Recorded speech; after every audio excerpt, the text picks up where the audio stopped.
Hi, folks. This is Don Meissner with the North Country Fishing Report. Well, I've told you before that I think people really enjoy, and I'm hoping this is the case, maybe I'm wrong, but I think they really enjoy hearing stories because that's what we relate to. We watch movies that are about stories. We read books that are stories. And it's the same thing of what I can report to you about the stories that happen when I go fishing. And this is what happened just a couple days ago. I went to my favorite area to fish trout. And I got to tell you, all of a sudden, I wasn't catching a thing. And I'm thinking, okay, the weather's changing. We got fronts coming in. There's all kinds of things that can affect fish behavior, and we talk about that a lot. But as I'm standing there on this stream, and I'm the only one around, and that's why I really like it. I have the privacy and I have the freedom to do just about anything I want. I don't have to worry about being in somebody else's area, of being polite and not fishing a stretch that I think is good. That's what happens when I get away from everybody. So I'm away from everybody, and I'm fishing this stretch of water that it's had quite a few trout in it. Nothing. And then I look around, I look just a little bit upstream of me, and I see this great big animal swimming in the water. And I say this because I don't know what it is. But the one thing I notice is it's tan in color, almost like what you would think a mountain lion would be. Now, it isn't a mountain lion swimming around in the water. I knew that. The other thing I noticed was the long length of this animal in the water. Well, this animal was doing whatever it was doing, but it all of a sudden was noticing me and probably analyzing me the same way.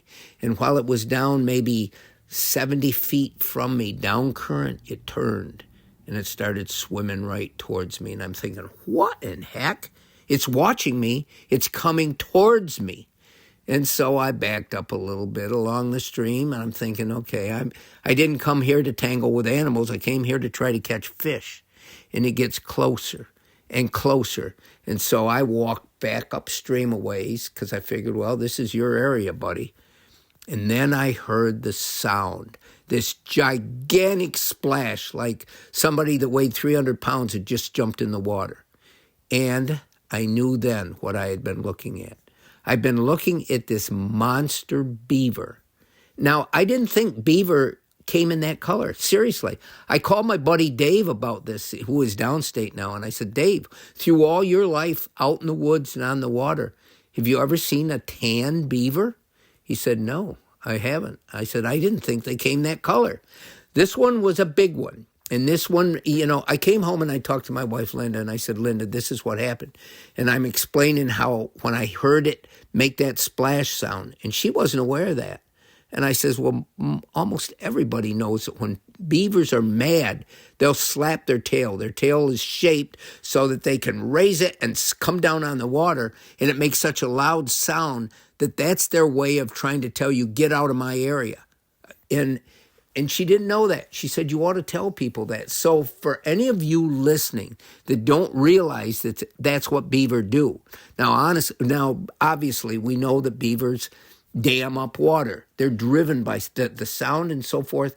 That's what they do when they hear water running. They try to dam it up.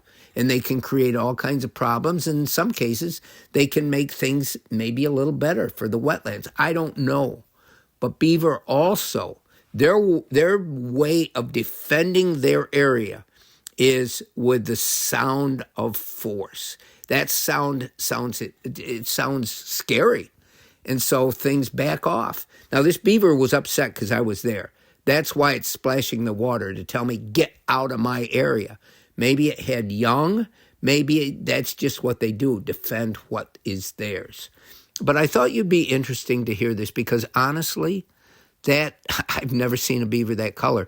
And that beaver looked gigantic to me. It looked all of 5 feet long. Now, before you start thinking, oh boy, Don's gone crazy, I know they don't get that long. But it looked awfully long on the surface of the water. So, do I remember the fact that I didn't catch a fish that evening? That I didn't get a strike that evening? Yeah, I do, because it's only been a couple days. But what I will always remember is that tan beaver turning around in the water and coming back towards me. It identified me as an intruder, as something that was in their space and was of danger to them. And so it was coming after me. No other way about it. Now, maybe just to do more splashing, but that's my story of the week. The tan beaver that it looked formidable. Until next time, folks, this is Don Meissner with the North Country Fishing Report.